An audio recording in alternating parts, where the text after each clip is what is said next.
So it looks like PlayStation is holding back a state of play to try to continue to block the Activision Blizzard deal.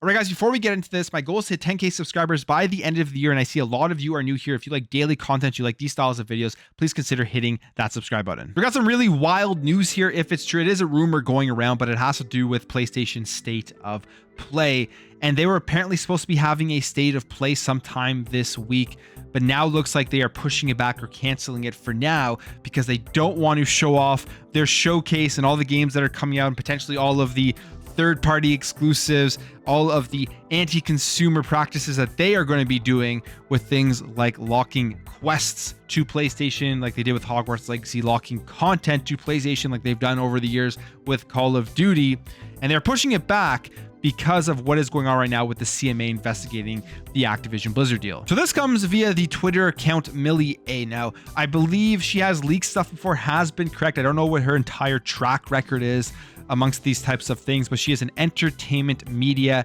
data analyst, and she tweets this out. The ongoing CMA investigation for Microsoft acquisition of AB, Activision Blizzard, has indeed delayed any showcase plans for Sony.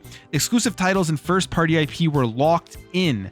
Sony believes a showcase will add weight to the Microsoft arguments. Silent Hill and Kojima's Who Am I reveal were part of the show. The initial announcement of the showcase was scheduled for the 11th of October, with the showcase taking place on the 20th of October, so 2 days from now, but Sony is holding firm for now. Now, this is absolutely wild, absolutely craziness if this is true, and I wonder if people at the CMA or regulators at all would see something like this and take that into account as to just how crazy the stuff that Sony is suggesting that Microsoft is doing and how they think that is going to hurt the industry. They are literally knowing that they are going to come out with a bunch of exclusive stuff locked in for the PlayStation 5, limiting where people can actually play this type of content to just a single box. And they know that is something that is going to be able to use as firepower for Xbox to push this deal through. Now, I don't think in any way that if they came out and they did that show, it would have such a massive effect on the deal going through or not, but they don't even want to test the waters whatsoever,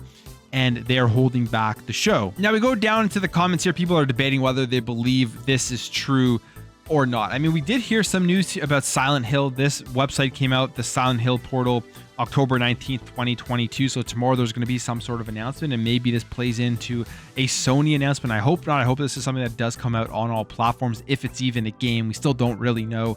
But you have people down here saying the Silent Hill Japanese game looks to be getting announced though soon. You sure that would have been exclusive? Probably just marketing Sony may have had, but wasn't ready for the state of play. Kojima's Death Stranding 2 is most likely a Games Award reveal similar to the first game. And we saw a picture of Kojima with Herman Hulst recently, so they're definitely discussing Death Stranding 2 or whatever else is coming over to Sony. The person here says, could be bogus, but PlayStation raising hardware prices doesn't impact CMA case way Microsoft thinks it does. Could just as well show Sony needs to maintain profit margins, a risk of optics market share, where for Microsoft, all that matters is Game Pass growth.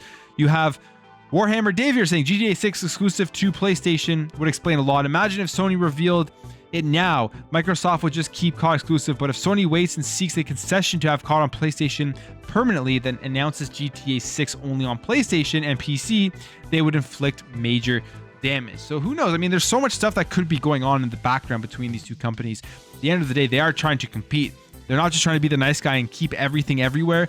Yes, Xbox, you can play games wherever you want, but they're definitely doing things as well to bolster their subscription service and bolster Xbox Game Pass, which, I mean, it's a business. It's what they should be doing for them if they want to make as much money as possible within the gaming industry. This person here says, okay, here we go. First, it was Silent Hill exclusive, then it was MGS exclusive. Now we're reaching for GTA 6. Sony couldn't afford to make that exclusive even with Microsoft Bank. I don't think GTA is ever going to be exclusive to any platform. They make way too much money everywhere else.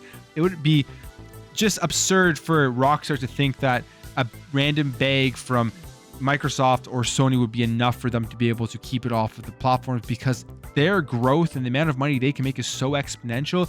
Putting a limit on that with an amount of money that one of these companies would be willing to pay them, I don't think would be a smart business decision. They know they probably can surpass any amount of money they give them, unless it's like 10, 15 billion dollars, but I doubt one company would want to spend that much money on just one IP to get into the subscription service. I don't know if it is worth paying that much money just to have one extra game that you didn't have previously locked to your subscription service. Person here says, total BS. I'm sorry, all their exclusive deals will come to light whether they have a showcase or not, especially if it goes to court. Everything will be talked about, and industry is too small to keep this stuff secret. And honestly, that's probably a pretty good take on this.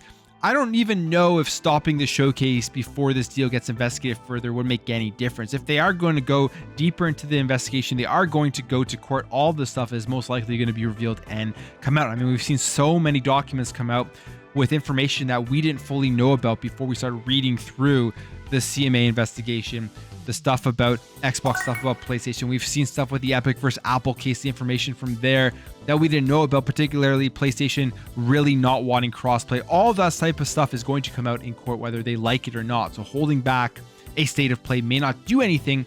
But if this is true, it's pretty crazy the lengths PlayStation are willing to go right now to do their best to try to stop this deal. It really is seeming like life or death for PlayStation, this Activision Blizzard acquisition by Microsoft. But that's it for me, guys. What are your thoughts on this? Do you think PlayStation is actually stopping a state of play while they investigate the Activision Blizzard acquisition, or do you think there is no merit to this rumor? If you enjoyed this video, make sure to hit that thumbs up button. If you're new here, you liked what you saw, consider hitting that subscribe button. Thank you all for watching. Thank you for your support, and I'll catch you in the next video.